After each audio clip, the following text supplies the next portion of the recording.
Hello, it's Andy from Folklore Hiking Sticks, and basically I'm going to be talking about what sustainability means for myself.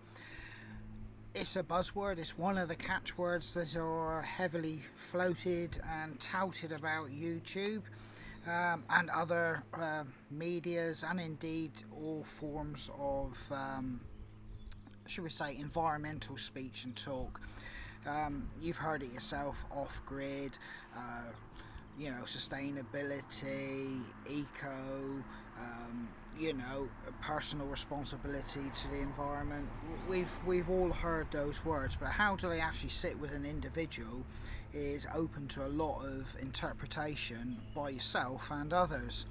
I'm no different, and I've got my own personal views, but I'm just going to share with you a few things that have really struck a chord with me and what I'm going to be actually doing. So this is the front of my property here, and I'm going to lead you now out to the back.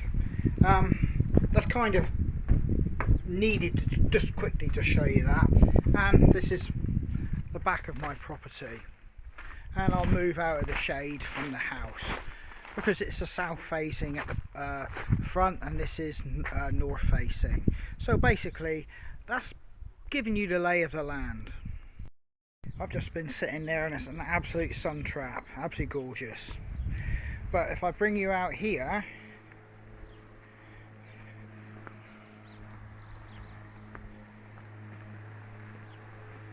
to our stall, that is my property from the roadside.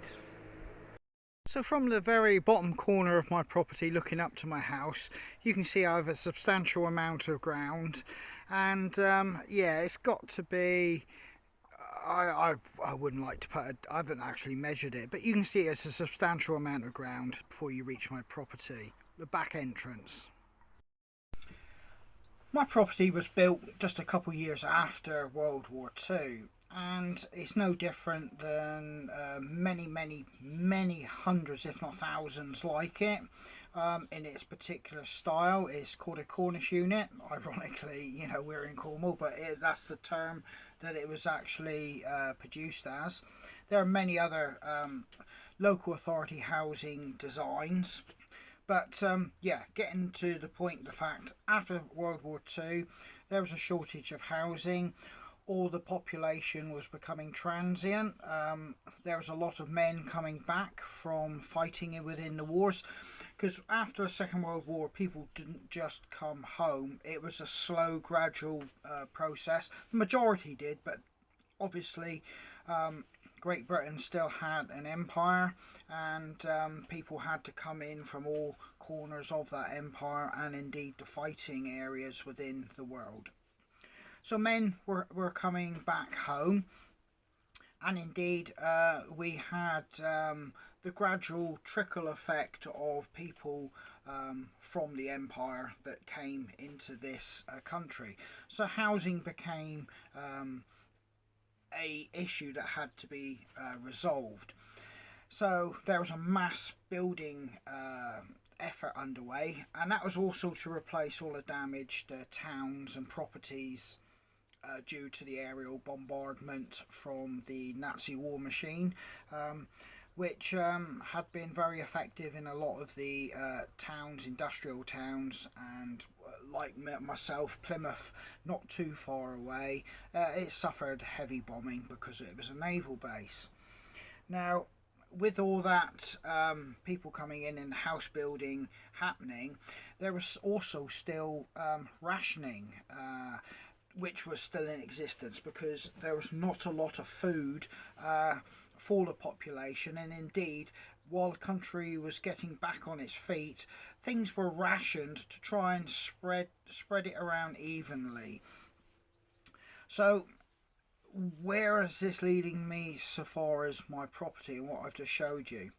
Well, my property was built with those circumstances in mind. That meant people living in my house had the opportunity to produce their own food. Now, a lot of properties like mine, particularly if they've got a rural element built into the property, i.e. they're out in the countryside, they're not in close proximity to other properties. I mean, I'm surrounded by fields. The local authorities were generally quite generous with the amount of garden space that they allocated per property, particularly to what you would get today. Now, that isn't because land was not of a premium, that is because at that particular point it was understood with rationing, low wages, the general situation of people's health and well-being, it was considered almost a prerequisite to having a property with a garden. You would produce some of your own food. And if you care to go online and look back through the archives, particularly of our country, the after war periods, the man of the house, one of his responsibilities was to produce food on his own garden or allotment, and it was deemed almost a competition, you know, who could have the biggest I know, marrow, or biggest bunch of carrots, or the amount of potatoes. And anybody that was considered somebody with green fingers were envied, and if not, you know, held in high regard, because, you know, food was something that people regarded as something that you should be able to provide some of it yourself. And with that being said, in the passage of time, supermarkets and the easing of the food shortages and agricultural practices becoming more efficient after the war, and indeed the actual Ministry of Food and Agricultural, shall we say, pushing farmers to produce more food, that initial drive for the allotment and garden to produce food subsequently gave way to people converting those areas of their properties which they rented from the local authorities into gardens, because the pressure was not there to provide food. So what that meant was vast swathes from the 70s, 80s and 90s of what allotments and gardens were producing food became lawned, and flower beds and ornate gardens where people could spend leisure time rather than produce food. Now, there's nothing wrong in that, but as I've just said, when we're talking sustainability, in my mind, I've got a feeling many of us may have to revisit that old idea of producing food on any land that you have access to produce food. Now, I'm just going to quickly show you what I've got here and what I'm planning to do, and so you get a little bit of a broad aspect of what I'm planning to do and what I'm talking about before I go any further, because it seems pointless me telling you unless you can actually see. So my property is no different than any others. It was put basically to lawn, and it gave up its food production quality, shall I say. And as you can see here, I have a nice stretch of lawn, pretty much going all the way down to where I've got my chickens. Now, I have taken my first steps. I've planted some fruit trees, which I've shown before. So I've got these fruit trees that do produce fruit and are coming into fruit hopefully this year. I also have my chickens, and I'm self-sufficient in eggs. Occasionally I do get meat from the birds, but that's not what they're there for. The majority of it is eggs. I still retain a wood burner, or shall I say I've had a wood burner installed, and I shall be using this, and it's come in more than handy more than once, and it's sustainable. Like I said, this here, you know, you can actually keep yourself in heat when you lose electric power or anything like that. You got light, you've got heat, food and light, so I shan't be giving this up anytime soon. I do have black currants and I get a real big crop out of them, and I've got some more planted along there. These are strawberries, and we started off with 2 plants, and I've been able to breed a load through taking runners, and I successfully have learned how to cultivate them, and I will eventually get a multitude more pots this year of strawberry plants to be able to harvest successfully. We get enough just to have a taste of 1 or 2 each day and enjoy them, each shall I say, but we intend to get loads of pots to fill an area up so that we can harvest regularly. Now this area of gravel is totally dead ground. It's not something that we done, and it's not something I can easily rectify. I'm going to be putting a concrete pad in to make this area usable, but I will come back to the reason why I'm doing that. But underneath here is a load of services from the houses, so I don't really have the ability to start digging too much or altering this too much without causing a lot of inconvenience. So unfortunately this will probably stay as it is. So looking back down over this lawned area, it is a substantial lawn by UK standards for low cost housing, and you can imagine in the 40s and 50s and 60s how much of this would have been cultivated with potatoes, broccolis, cauliflowers, carrots, all manner of the odd fruit tree, and there's still the remnants of fruit trees in the hedges over there that somebody would have planted back when these houses were built. And so they would more than likely have had chickens somewhere on this as well, for eggs and that. And on this piece of ground here, you could successfully help sustain your family.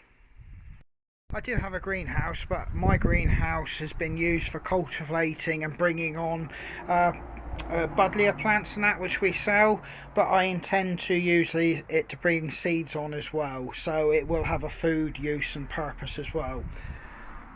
But my front garden here, as you can see, has got gravel, which is of no use to anybody. I was actually going to lawn this out, but I'm not going to do that anymore. I'm going to remove this, and I'm going to bring all this area up to here, which would have been historically a path separating this part of the lawn over here to that part, and I'm going to make all this area back through there into a vegetable garden. So as you can see, there would have been more than enough space on this property here to help sustain a family with potato crops and the raw essentials, and a couple chickens at the end of the garden where the kitchen scraps would have gone. They would have had eggs, and the man of the house more than likely would have gone hunting, or possibly in the UK there was the forever, shall I say, battle between the landowner and poacher. I'm not suggesting anybody, in my property at any one point did, but hey, I live in the country, and I used to chat to the old boys who used to stick the odd snare down, take the odd rabbit, and probably had a little walk through the forest and took the odd pheasant, when they shouldn't have been. And I'm not condoning that, by the way, but I'm just saying these are old boys. Like I say, when I was a very young man in a village I lived not too far away from here, they were always generally full of stories about, they'd see me coming back from hunting with the items that I'd got to feed my ferrets, and they would stop and have a little chat with me, or stop me and have a chat with me, and it was always interesting, to hear the stories of how they went hunting, and indeed in some cases the old guys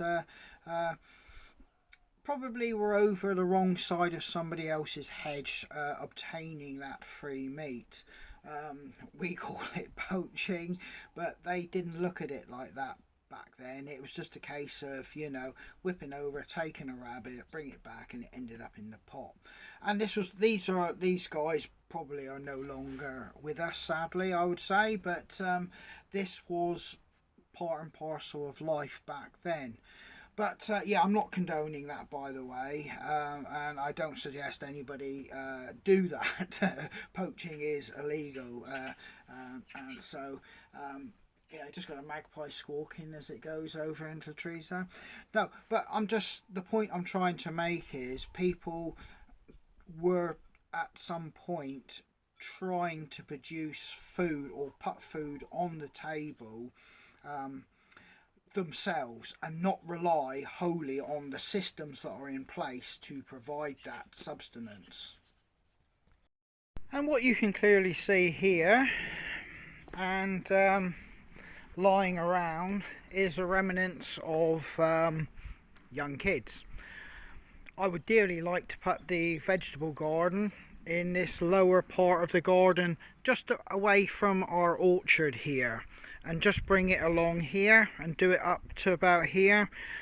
But that's not going to be possible with two young boys. As you can see, I'm littered with footballs everywhere, and on top of that, you know, I'd be forever shouting at two young boys, get off the vegetables, get off the vegetables, and it would become taxing for them and myself. Whereas out the front, I can quite happily do that and not end up in that battle with two young kids trying to be two young kids. So I can produce some vegetables out the front.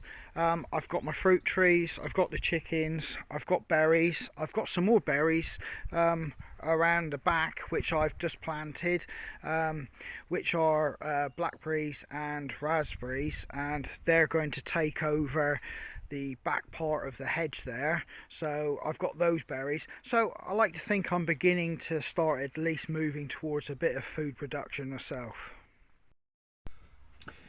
Yeah, so out that front, it is a substantial area. In fact, it's probably larger than what most, shall I say, modern gardens are on properties now. You know, for an average sized house, it's you know, going to be able to produce, you know, a fair crop of potatoes and greens for us. I've fully yet to work out what I'm going to plant there, but it will include potatoes, undoubtedly, because I've got two young boys, and you know, that's just a mainstay of their diet. They just love potatoes, so I will produce them, sweet potatoes and ordinary potatoes.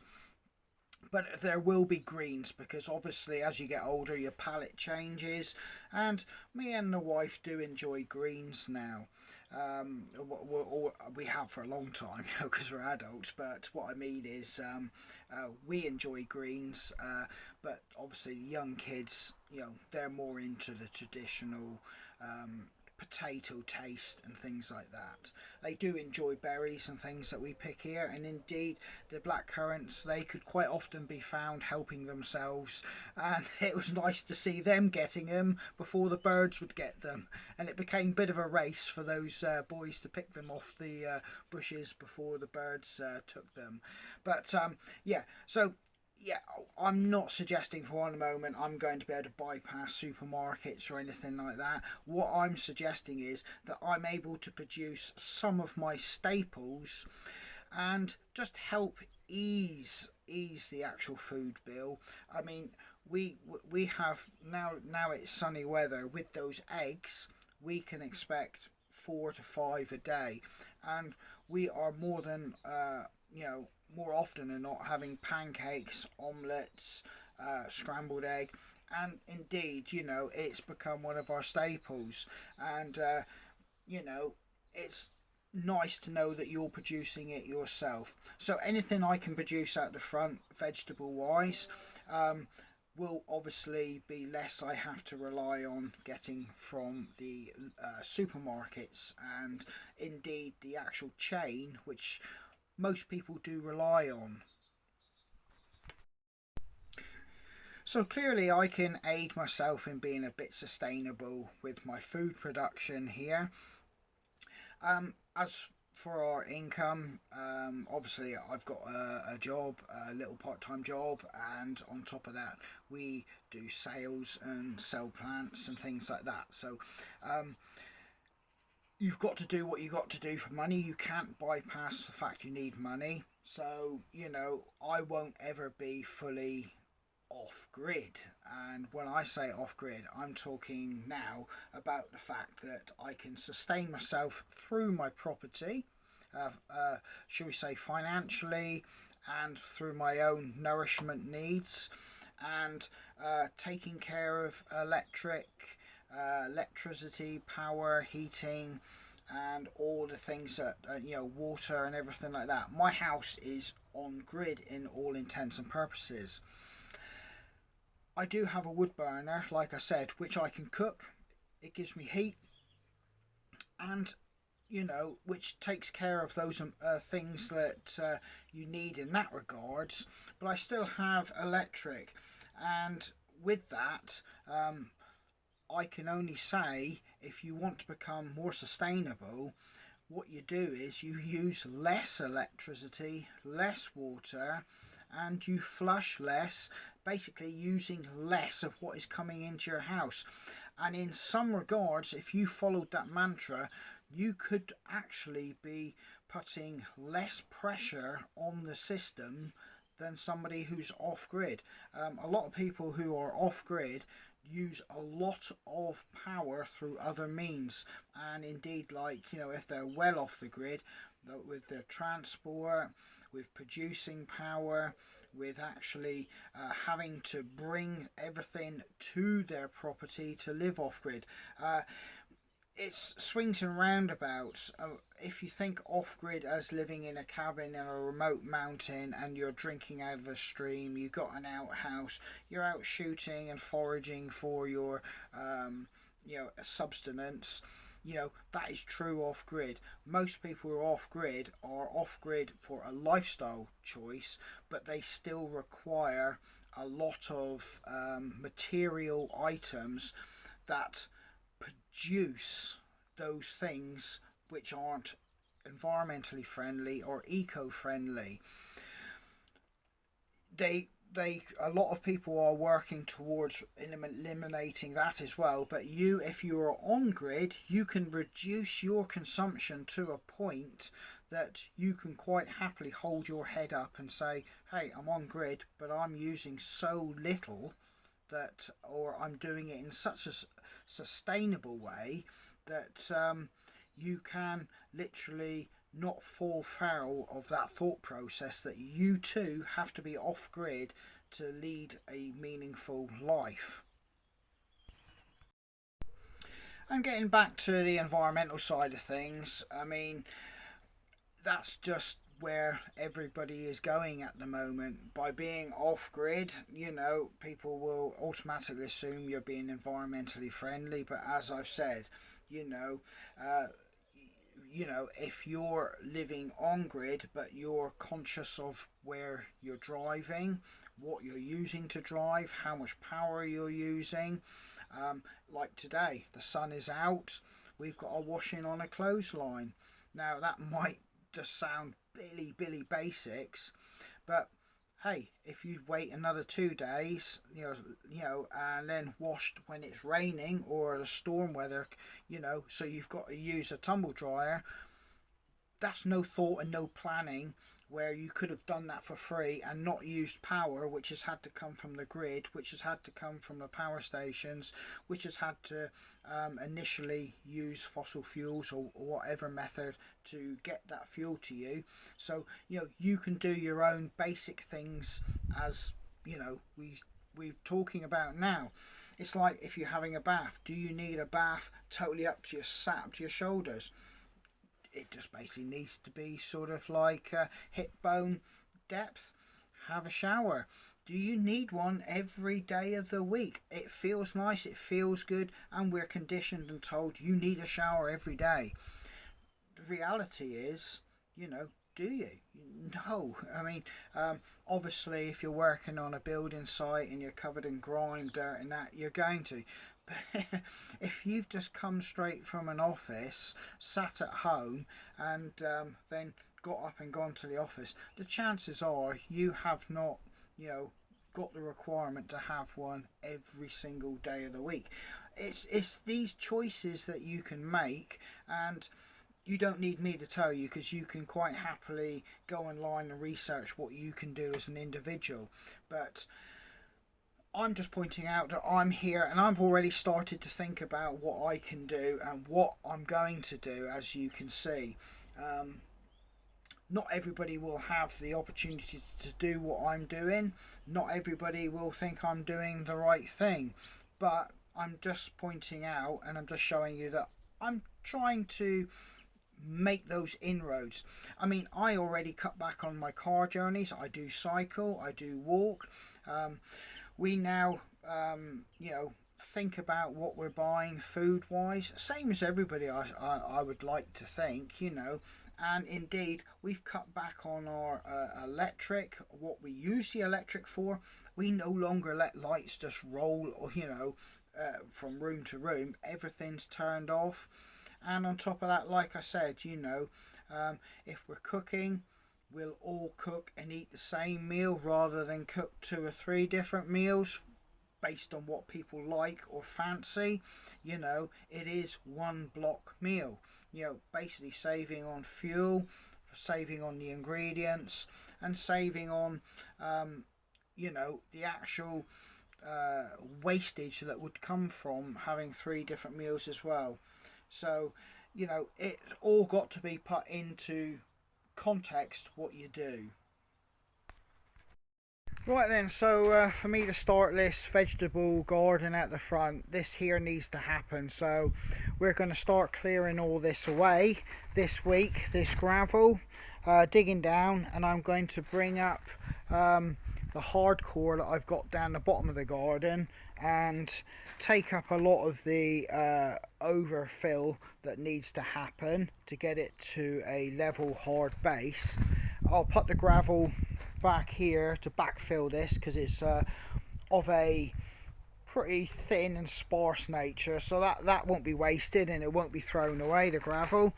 That'll be a usable area for us, and I'll move on to the garden then. This gravel isn't going to be wasted. It's going to be mixed in with the cement as a 3/4 dust sort of like thing to help make it a lot stronger. Then I put a floating coat along the top, but this won't be wasted. And then I've obviously got to convert this part of the lawn and this part of the gravel, shall I say, into my vegetable garden. So I will bring you along for that particular journey, but I do know there's a lot of this black horrid felty stuff underneath here which needs to be got rid of. I do know that's going to be a major task in itself.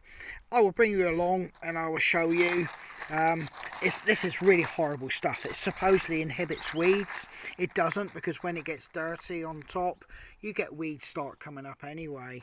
So I've got all this to get rid of. It's going to be a big job, I think, but I'm determined, and I'm determined to get this vegetable garden underway within this next 2, 3, 4 weeks. So yeah, I'll bring you along and show you that as that journey happens.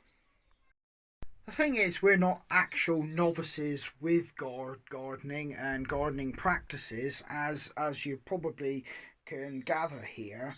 It's just the fact that we're now going to be moving into them, shall we say, producing food. So it's a little bit of a different step away from producing plants for flowers and ornamental usage, but we will get there. Yeah, we've got some nice coloured tulips this year, looking really nice. And we've got bees, they're out already. Nope, that's a wasp. One thing I do need to do, this is the back of the woodshed. is my wheelbarrow. I've got to do some repairs on this. Obviously I'm not going to throw it away and get a new one. I can manufacture or make something so it will work. That should be bolted to here. You can see it's broken, so it won't take no weight. Get this one back into operational use. Like I say, I'm not going to throw things away. Energy and, shall we say, materials have been used to produce this item. No matter what you know, the quality of it or what it is, there's no point me buying another one. It's not environmentally sound. I've got one here. I can quickly just make something happen to repair it, and it'll do me for that job. Like I said, I've got a lot of gravel and soil to move in the production of making that concrete pad, and indeed moving gravel and making that lawn happen and bringing the gravel in back down for the concrete mixes from that front bit of garden. And I've also got